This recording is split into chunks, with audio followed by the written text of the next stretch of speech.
Trash from our past causes us to react in moments, often to what's not even in front of us, but our prior experience. It's like when our spouse implies that we loaded the dishwasher incorrectly, and the look they give us makes us feel nothing about to do with the dishwasher and everything to do with how our grandpa looked at us when we were 4. It's these things we tried to put up in a box and pretend weren't there, yet they show up consistently as your fatal flaw. What is going on, everybody? Welcome back to the show, The Determined Society. Guys, with me, I have a guest today that I have grown pretty close to and have followed and gained relationship with, someone who I feel is one of the most determined individuals on the face of the earth. And once you hear his story, you will truly understand why. At the age of 7, he was run over by a truck, leaving his left arm severed. And after 24 surgeries, he can truly understand how trauma in the past can hold you down here in the present day. And so we're going to get into it with my boy, Brian Bogert. What's up, buddy? Welcome to the show. Sean, dude, I'm so happy to be here with you today. Oh man, the feeling's mutual, dude. This, like I said, man, before we were recording, it's just been a long time coming, and I truly believe that things happen when they're supposed to. So here we are, both looking as svelte and handsome as ever, and we're gonna get down and dirty. So here I we love be. it, brother. I love it. Yeah, That's dude. that's that's what it's all about, man. It truly is. It's, in a life that moves so quickly, right? We have to embrace all the moments and in all the seasons and everything, but eventually they all come around. And again, here we are, and we are going to provide an awesome conversation of determination and grit, right, for the audience to really consume and digest and thrive upon, and hopefully utilize this conversation so they can get over their own things that are holding them back. And man, it's very interesting because you talk about trash, scanning the can and getting rid of the trash from your past. So talk to the viewers and the listeners a little bit about that. Yeah, so I think it's really important to understand. I mean, I think, there's a lot of narratives out in the world that people believe they're stuck because they have the wrong strategy or tactics in their life, right? Like, if I learn this new sales system, if I get this new process, if I invest in this new approach, if I finally make $100,000 a year, when I get to $5 million in my business, like whatever it is, it's like these external measurements, and it's also these systems that we try to live in, but that's never what keeps people stuck. It's never what keeps people stuck. They're critically important for leveraging life, relationships, business, and health. Like, critically important. I'm a big fan of systems and processes. I'm a big fan of understanding new knowledge and how to apply it. But the singular thing that keeps every single one of you stuck isn't any of those things. It's the trash from your past, right? It's the things that have emotional triggers, behavioral patterns, environmental conditioning that are tied to them. It's those moments that you've tried to bury, those moments that you've never talked about publicly in the world, the moments of pain, maybe trauma, maybe not. Maybe it's just those times that you didn't feel seen and understood or connected or understood or valued in your life. And it caused you to armor and protect yourself. And trash from our past causes us to react in moments, often to what's not even in front of us, but our prior experience. It's like when our spouse implies that we loaded the dishwasher incorrectly, and the look they give us makes us feel nothing about to do with the dishwasher and everything to do with how our grandpa looked at us when we were 4. It's these things we tried to put up in a box and pretend weren't there, yet they show up consistently as your fatal flaw. They show up consistently as those things that get in your way and your biggest problems. I absolutely love this because before I met you, right, and we've had these conversations, I'm always transparent. Like, you've helped me more than you know. All right. And to those of you that are watching and listening, my boy Brian here helped me understand that I was relying on external forces to create my own inner power, like different anchors, right? Secondary anchors instead of internal. And when he's talking about trash from our past, and even something as funny as loading the dishwasher wrong, today, this happened literally before the show, right? I heard my wife go, ugh. And I'm like, what's up? And she goes, well, you loaded the plate like this wrong, and that's how things break. And I'm like, instantly internally triggered. And it's not really about what she said, because what she said is probably right. And I remember how I loaded it. I'm not very good at Tetris in the actual dishwasher. So I had everything kind of cockeyed and kind of squeezed in. The reality is, the truth was, it could have broke. But I was hearing my dad tell me I wasn't good enough, right? Yep.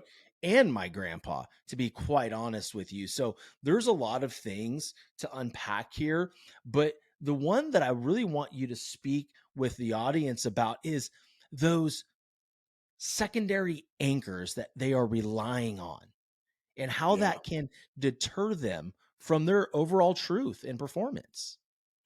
Well, yeah, I think it's important to understand some different dynamics that go into this because, I have yet to meet a high performer in business, life, or sports that in some form or fashion didn't learn how to receive love, validation, and connection through performance. Yeah. Right, and that can happen for a whole variety of different reasons, right? Where we believe that either love is contingent on us showing up a certain way or getting A's, or right, or that the only way we're going to connect with our friends is if we actually are the star athlete and can carry the team and have to consistently then push that envelope, or we have to say yes to so many situations just to appease the people in our lives, even though we really have no capacity to actually put more on our plate, right? Like, it's Yeah. all these things that we don't really acknowledge or pay attention to that are often about helping ourselves feel good, feel worthy, or feel connected outside of ourselves. Right? Like, we're looking for that connection, that love, and that validation. And again, it comes through a whole bunch of different narratives. But the reality of it is whenever we are listening to the external noise, it means we're turning down our internal volume. Mm, mm. And I just want other people to turn up your internal volume, because here's the reality. We're all born as our brightest, most authentic burning light that we'll ever be. You've got kids, I've got kids. We know this, right? Like, they come out, they're raw, they're real. They are just like everywhere, right? They're bundles of Yeah, energy, man. their creativity. They're just there, right? And then what happens? Parents, teachers, employers, coaches start saying, you should do this, you shouldn't do that. You should be this, you shouldn't be that. You should want this, you shouldn't want that. You should make this amount of money, have this kind of house, have this kind of job, have this kind of spouse, drive this kind of car, or you're not going to be accepted and okay. Right. And it starts funneling people further and further down this path until they fit inside the box of who the world has told them who to be, instead of living exactly who they are. Dude. Right. And there's all these layers of armor and protection hiding who we really are, because we now believe, based on the narratives of the world, that we're not good enough because we don't fit that box. Right. And it's Like, all very powerful, dude. I'm sorry to interrupt you, man. I oh, go. just you know me. If I let you talk too long, I get stuck on stupid because you're very intelligent and I'm just Oh, marginally smart. So I here's the thing. I can relate to all of this because I was a high performing athlete, right? I played Division I baseball at LSU. I am a high performance sales professional in the medical device industry. All the validation comes from accolades and, you know, exploding your quota or hitting 400. And quite honestly, for me growing up, I was picked on a lot. I was chubbier than most kids. I think I was a late bloomer. I look at all those dudes that made fun of me because I wasn't as good looking as them. It's kind of reverse now. I'm the handsome one, right? But the bottom line is and they're all beat up and fat, and they all it's lost cool, their man. hair and They everything, right? lost their hair, and it's just like, dude, like, Homer come Simpson. on. And I'm like Benjamin Button. I get younger every year. Like, it's crazy. So but the thing that really interests me about all of this is I had to work so hard to become so good at baseball in order for people to truly accept me, because early on, no one gave a shit about me. Everybody thought I was a loser until they saw me throw and hit a baseball. And so the world, like as you said, will pigeonhole you to where they want to see you. And in a sense, right, if you are a mature individual and you can understand that at an early age and be like, all right, cool, that's how they see me, but fuck, that's not how I see me, like, I'm cool regardless. That is an interesting skill that you must acquire in adulthood, because like you said, we are thriving on mostly external anchors in what people say about us because of our accomplishments. Well, and the reality of it is we live in a really toxic shame-based society, right? Dude. And the Yeah. word should, by the way, I was giving you all those examples. Should is a shame-based word because it implies that Yeah. whoever you are or whatever you are isn't good enough, Yeah. right? So every time you wake up in the morning and say, I should have worked out this morning, I should have gotten up earlier, I should have packed my stuff, you immediately put yourself into the shame and blame cycle that's Mhm. only perpetuated by society. Yeah. Right. So you're already in that low frequency energy right out of the gate because you're already shooting all over yourself. And Super. it makes sense in lots of ways, but it's like, look, some people do find it early, some people never find it. Mhm. For me, it's, you gave a quick little intro of my story, right? The reality of it is like, I used to believe that my arm getting torn off was my transformation story. It's the Mm. story and the trauma that created a bunch of trash Yeah, of course it that is. I didn't realize for 20 to 25 years later, right? Mhm. And then I had Mhm. to unpack it, right? So here's what would happen. I walk out of the hospital. I've got my arm at 90 degrees because the humerus was torn off, like literally right here is where it came off, right? Right. So it's reattached. I'm hanging, right? And my arm is hanging there. It has to be 90 degrees so the bone will heal. So I've got a teddy bear in between my sling and my body. Inevitably, I'm going to get asked, right? Everybody's like, "Oh, what happened to you?" Right? Yeah. Now, they were all expecting me to say, "Well, I was racing my brother down the street and we crashed our bikes," or "I flew off the jungle gym," or whatever. But I'd look at them deadpan in the eye and I'd say, "I was run over by a truck and my left arm was torn off." And I got really used to seeing jaws hit the floor, and then they would pause. 99% of the time, they'd pause and they'd turn to look at my parents for validation, which told me what? They didn't believe my truth. They didn't Mm, believe my story. They needed another person to validate my own truth. So at age interesting. 7, I remember not feeling seen and understood and not feeling connected. And as a result, I didn't feel safe or protected. Those are the 4 things we all seek and desire as human beings. We all want to Mhm. feel safe. We all want to feel protected. We all want to feel seen and understood. We all want to feel connected. But the second we protect ourselves because we feel unsafe, we actually guarantee that we'll never be seen and understood and connected. And we'll talk about that in a little bit. But the other piece of it that I also got put into it was this, Sean. Those same people and so many others started viewing me through their lens of what they'd be capable of in my situation and immediately limiting me. Well, Brian's never going to be able to do this. Brian's never going to be able to do that. Brian's never going to be able to do these things, right? And pardon my language, but I said, fuck that. Like at Yeah. 7, those weren't my words, but that was the reaction I had, right? Like, who are you to tell me no? Right? And so Mhm. what did I do? I created an intellectual narrative because what did I hear? Mindset. If you've got a strong mindset, if you've got mental toughness, you're going to be okay. And I'll be really, really clear. Again, it's a critical part of the equation. But mindset and mental toughness are often misrepresented because people don't actually understand. They're just masking, right? Mhm. Because here's what happened. My mental narrative was this: Brian's good, Brian's strong, Brian's capable, Brian can do anything himself.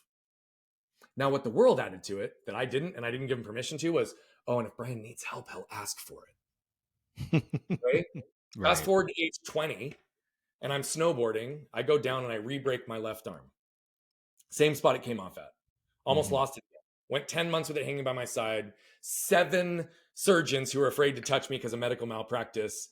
And at any moment, having the risk of veins or nerves or any of the reconstruction being clipped at any time.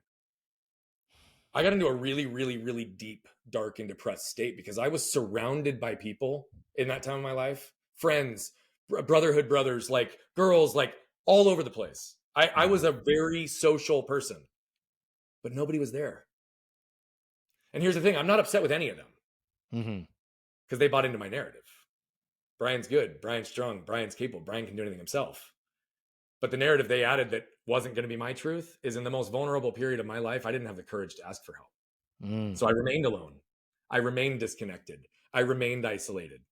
And I started to shift towards this concept of understanding, well, mental toughness alone, if the world buys into it, it also has the ability to hurt me, right? What I really did was I buried a lot of trash. I buried a lot of beliefs. I showed up because the world told me not to feel emotion, right? I pushed through. And every time I pushed through, I pushed that trash down, building more and more pressure up in it. Yet I'm still feeling disconnected, right? And the reality of it is I'll give you one more section of this because it's important to understand the dynamic and the path. So what did I do? I focused on human connection for that next period of my life. Vulnerability and authenticity, which I believe are the glue that binds human connection. I got really good at asking questions, got really good at sharing just enough to get other people to lower their walls so that I could enter in and fix all their problems. What I didn't realize unconsciously is I was still avoiding my own, Mm. right? And then what did I do? I chased all the whats because that's what the world told me to do, right? I didn't have a model for chasing who. I didn't have a model for chasing human connection. I had a model for chasing external success. So that's what I did. By age 27, I was a partner in a firm that we'd built to over $10 million. dollars. And by the time I exited, we'd built it to 15 million dollars within the span of a decade. I don't say that to impress. I say it to impress upon the point. I had Mhm. everything. I had more money. I had the cars. I had the house. I had the wife. I had new kids. I had all of it. I was a public figure in our society. I had done a lot of philanthropic work. And I think unconsciously what I was doing this whole time when I chased what is believing that if I built a life of significance, of scale, of prominence, of admiration, maybe people just want to be around me. Maybe they'd Mm. want to be in my life. Maybe then I'd be important. But at 27 years old, I woke up and I realized I had all the what's, but it cost me who I was, Sean. Dude, this I'm getting goosebumps because we've gotten to know each other pretty well over the last 7 months or so. I think it's been that long, maybe not that long, but I took that break because that's what was going on with me. I started getting involved in the what's. I started comparing my show to others. I started comparing what I was monetarily in this space to what everybody else was saying. And to your point, I focus so hard on being mentally tough and just doing the work regardless. So much so that, as you mentioned, it pushed everything down, right? All this trash. And it's like, look at me.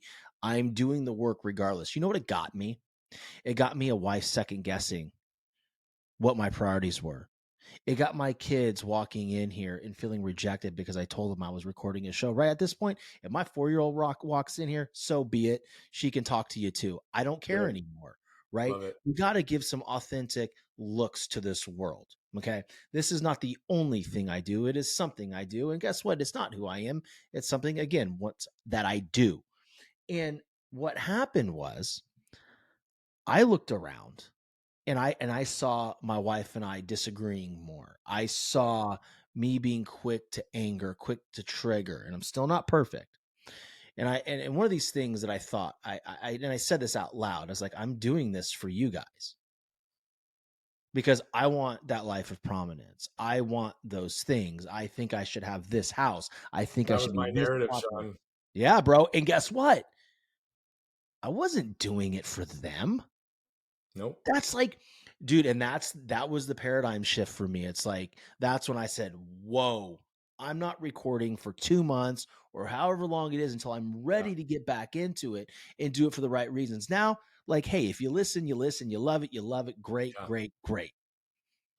Reality of it is, dude, my narrative used to literally be I was doing everything for the benefit of my family. Mhm.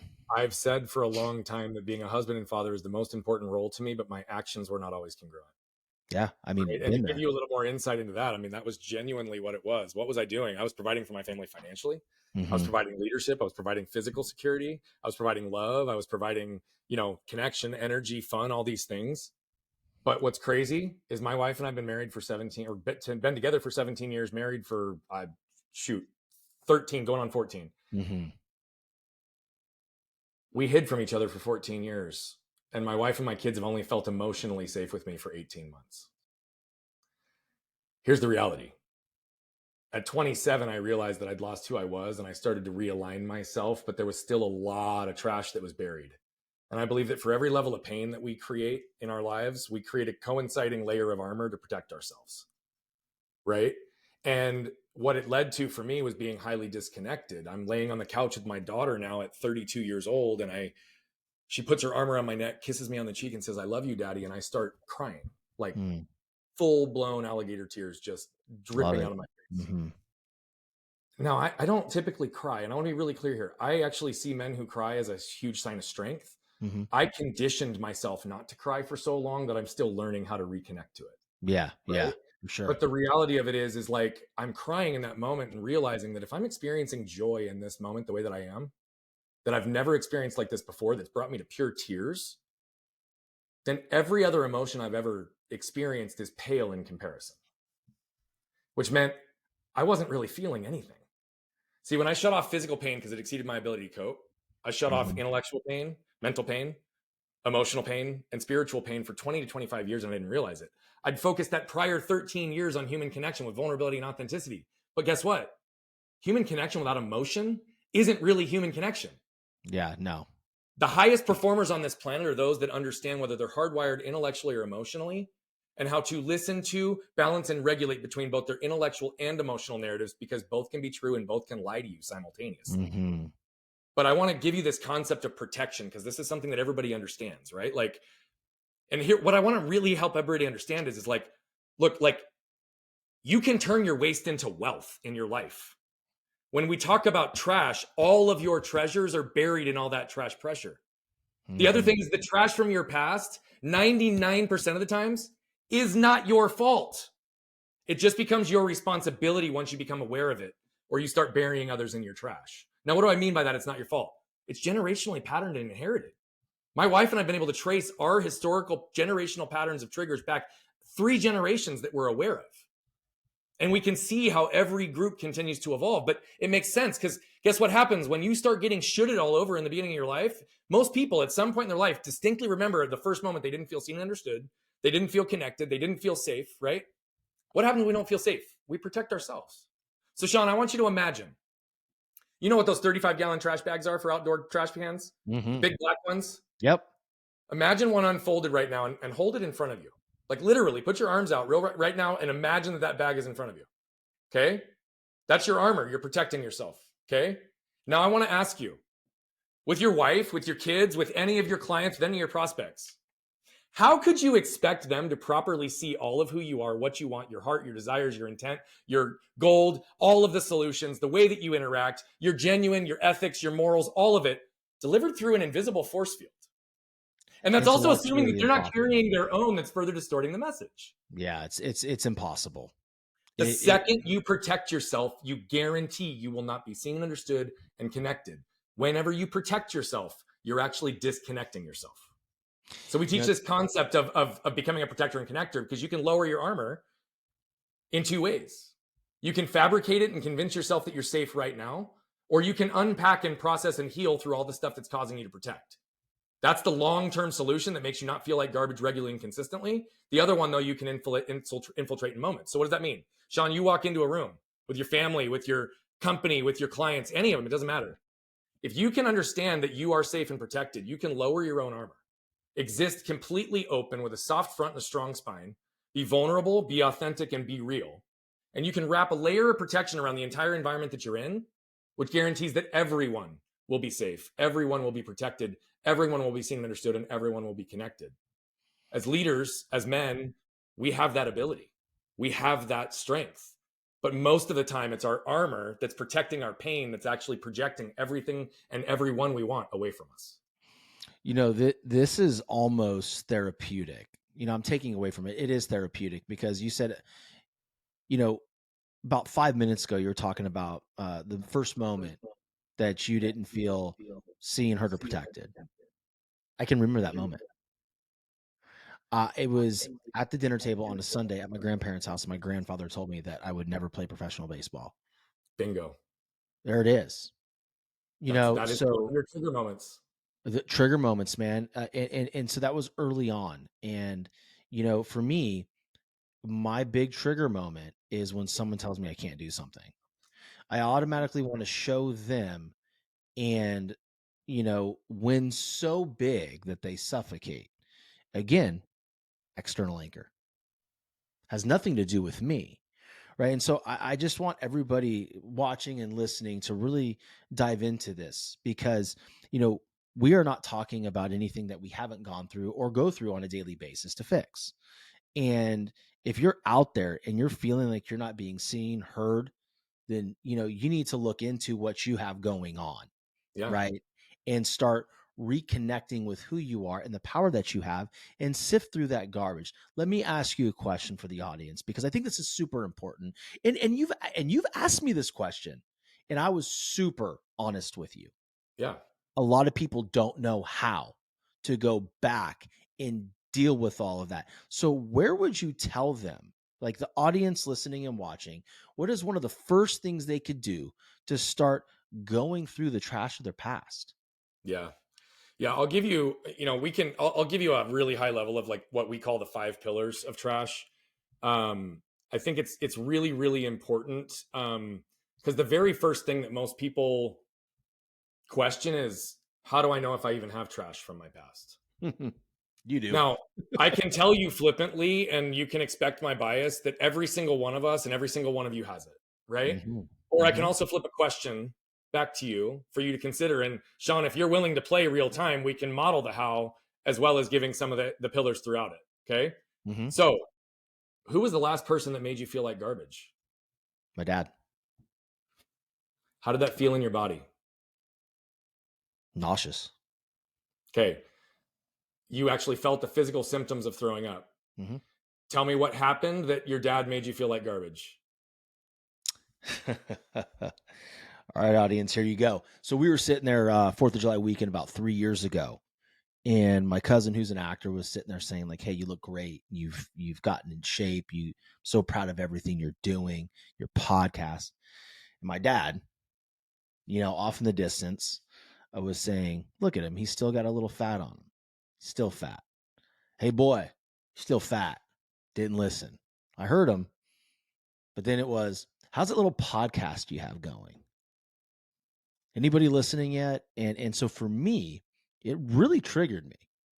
Bingo. And to a point where I got physically ill because it was so toxic. And the only thing that I could think of is like, oh my God, my wife is here meeting this man for the first time. Now she understands me. Now I'm being seen. Now she fully knows who I am and why. And then I'm thinking about my kids in the bedroom Yep. that were there. And I grabbed them. I grabbed my wife and I got the fuck out of that house because for me, there was no way I was going to stay in that home any longer for my children to be caught up in that cycle. And Yep. I cut it and I walked out. So that was that. That was a moment, man. I haven't spoken to him since, and I won't. Okay. Well, that's something that we'll take offline, by the way, because I've got some thoughts I'll reflect back to you, but we'll It goes save it for much the deeper debate. than that, by the way. But Yeah. yeah. Yeah. No, I know that. But thank you for going there and for Huh? playing with us. What you just stepped into is two things. It's the first two pillars. Okay. The first pillar is awareness, and the second pillar is ownership. And what I want to be really clear of is when I say five pillars and I say 1, 2, 3, 4, 5, they're not linear. It's Mm, more like an infinity that we're constantly cycling back and forth because we're going to be in different processes of this at every time. But awareness is not just becoming more aware of all the ways you should be judging yourselves.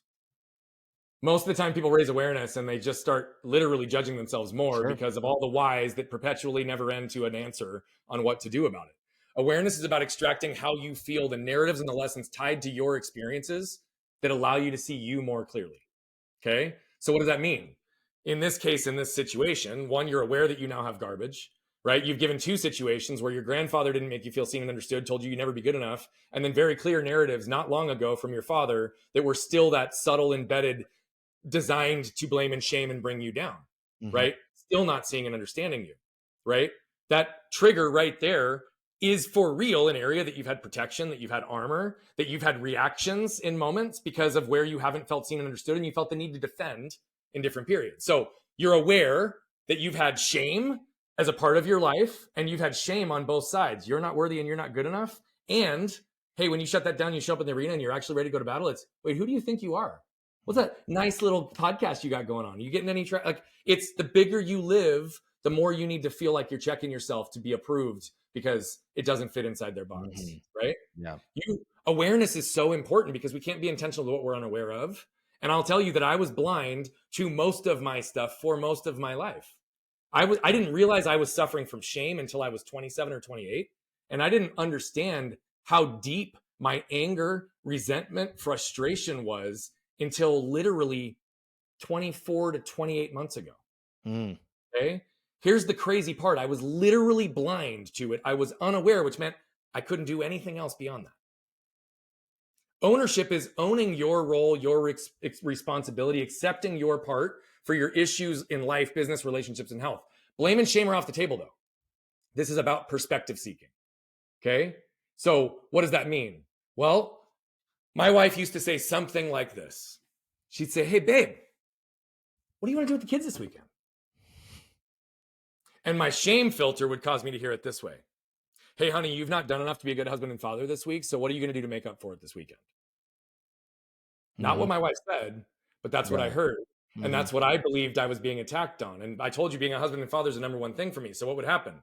I'd feel my heart race. I'd feel my chest start to puff. I'd feel the heat and the wave run over my body. And then I'd feel the reaction where I'd rattle off the 10 things I've done in the last few days to show her I'm a good husband and father. It wasn't even what she was asking. Right. Right. Right. But here's the reality. I have to be able to own that I just created damage in that moment. I have to be able to create repair around the damage that I've created. And I have to own the fact that shame caused me to shrink down in situations that caused me to live smaller. Shame's caused me to react and get bigger and cause anger because it's a secondary emotion to come out. Right. I have to own the fact that I have allowed that to happen, but it doesn't necessarily mean it's my fault. Again, it's becoming my responsibility once I'm becoming aware of it. Mm-hmm. Okay. So that was a big shift. And I can kind of unpack that a little bit further. But 3 is unpack. The third pillar is unpack.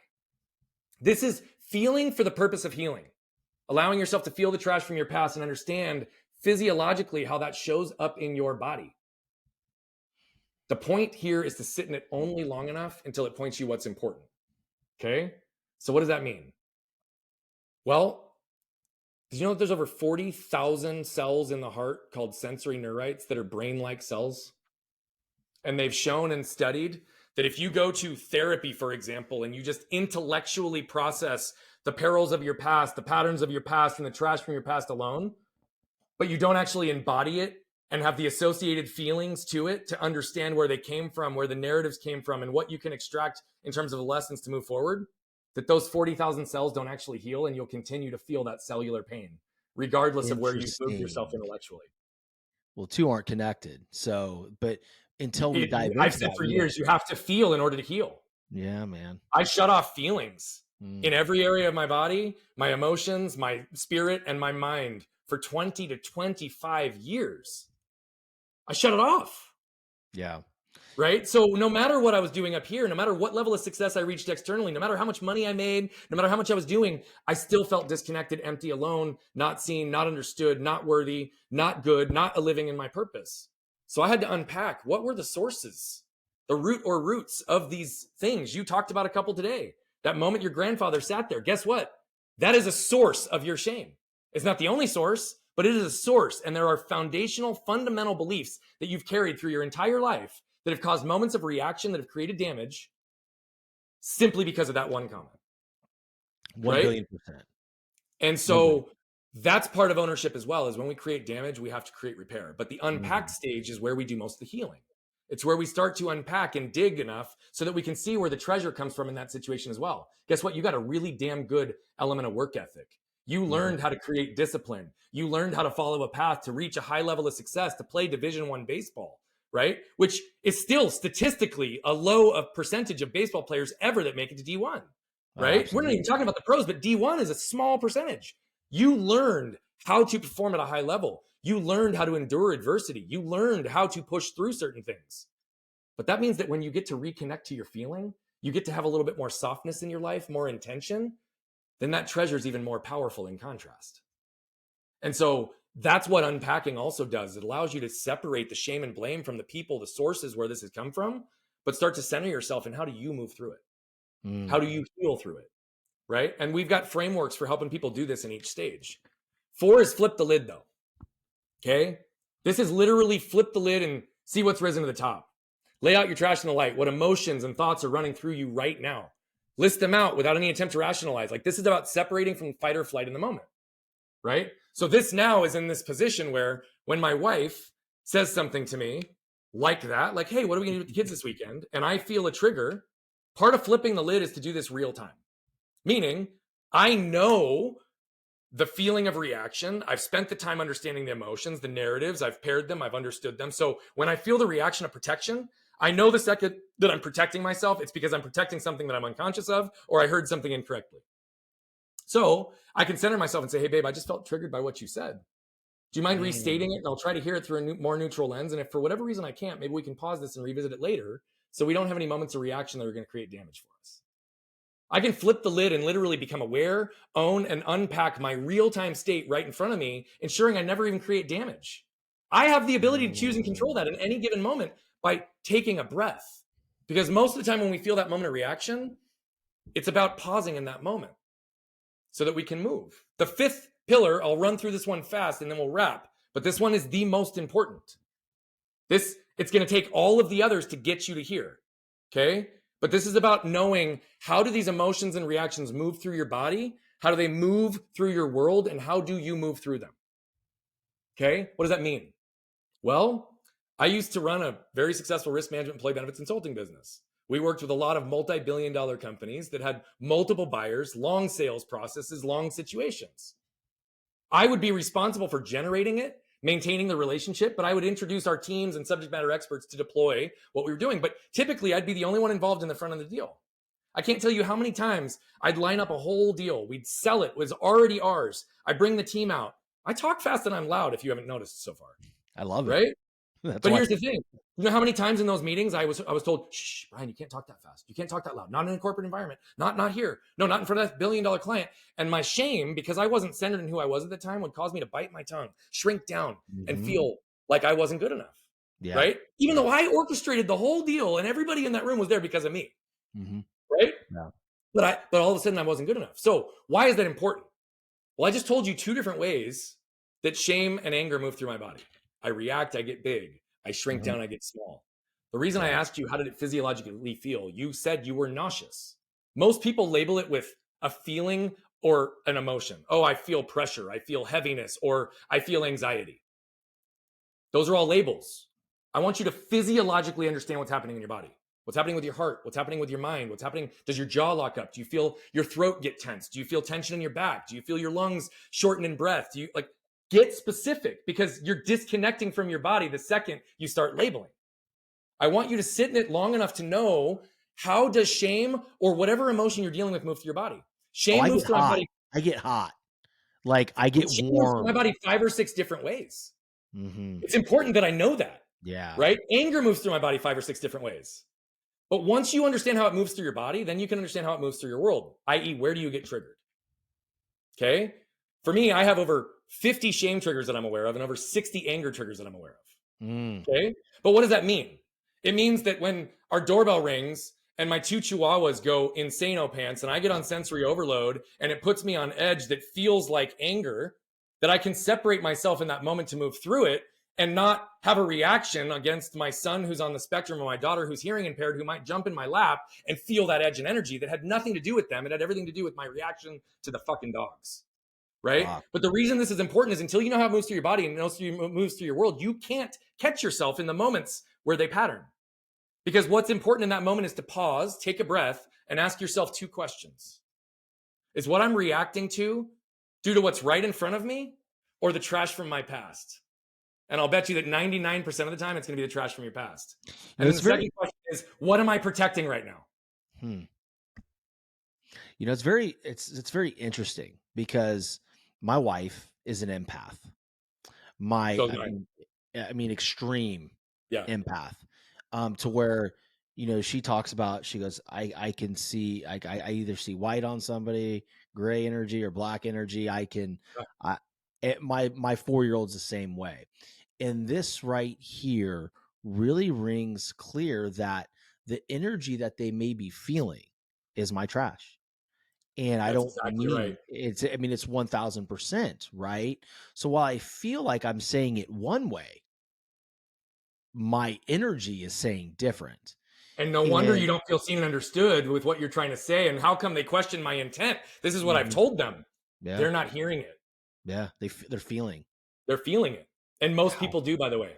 Yeah. And again, it's Yeah. because of that armor. Because what are we, at the second we're protecting ourselves, the second we've got that little bit of edge, that little bit of armor, anytime it will dilute the message of what you're trying to communicate. And again, this is critical in business too, right? Mhm. Like, we're talking personal examples, but like, if you're feeling like your teams never listen to you, you can't keep teams, you're having leadership and turnover problems. Oh, why doesn't anybody be able to actually implement what I've got?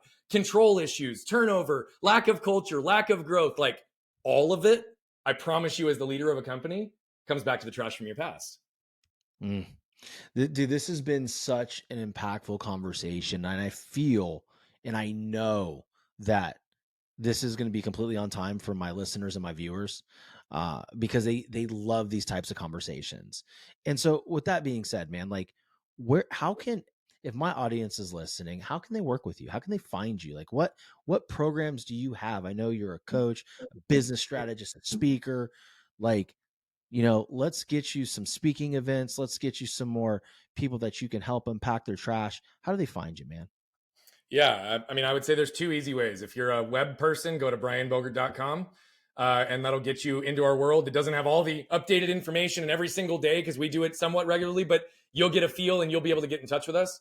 If you're on social media, go to @BogertBrian on any channel, including YouTube. And we put out a lot of free content that's there designed just to help. We've got a number of offers that have zero or very low barrier of entry from a financial perspective for people to enter. And then we have a lot of high ticket stuff and one-to-one and group. Hmm. We've got a transformational retreat in Arizona that is an all-inclusive 3-day literal transference and transformation waste to wealth seminar where we're helping people literally transform in a matter of 3 days and compress months of healing into days and leave with clarity on where they're going and building. We do these regularly and often. We've got community stuff. And yeah, as a keynote speaker, I love to be able to help people understand why digging through their trash is the best way to connect and convert and growing your life and your business. I mean, that's the reality. Nobody wants to dig into it. Nobody wants to look at it, but it is the singular thing that's going to allow you to stand in your power and potential and actually be able to accomplish and attract all the impact, all the people, and everything you desire in your life. And we've got multiple examples of how we unlock that. So yeah, those are some really quick ways. We've got, a bunch of options. Reach out to us and we'll help you find the right path. Awesome. And for those of you listening and watching, these are going to be in the show notes. You're going to be able to connect with him. But I want to give you a little bit of a personal experience that I've had with Brian. He will never make you feel like you have to do something. He will always give you information. He's going to be real with you. And I think you can tell it by this conversation that he's truly out there to help people. So you're not going to run into one of these slimy individuals that just pop into your DMs and force you to do something and make you feel less than or should all over you. And by the way, I share that term. I should all over myself all the time. I'm getting better at it. Hell, I got a workout in at 7 a.m. today and I was excited about it. Didn't give a shit if it was 4:30 or 7. Got it done, man. But guys, I would encourage you to reach out to him. I know a lot of you guys that listen and watch my show reach out to my guests and ask how you can work with them. I would say y'all double the fuck down on this one. Double the fuck down on him because he is the real deal. I love this guy. He's a good friend. And he has everybody's best interest at heart because he's gone through some things, as you've heard, that have turned him in to the true individual he is right now. He calls himself the heart surgeon without a blade, and I can literally see how he could dub himself that. So, Brian, man, I love you, dude, and I thank you so much for being on the show, and I cannot wait for everybody to listen to this and to give their feedback because I know this is probably, in fact, definitely the most value packed show I've had in a very long time. So many thanks to you, buddy. John, thank you, brother. I love you too. And I'm grateful that you built a platform for me to be able to come pour good into the world.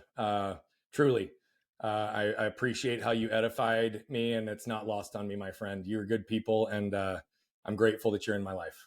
Dude, always, brother. Until next time, guys, stay safe, love your people, be real, be authentic, and just remember one thing also, too. Kindness wins 100% of the time. Chat with y'all soon.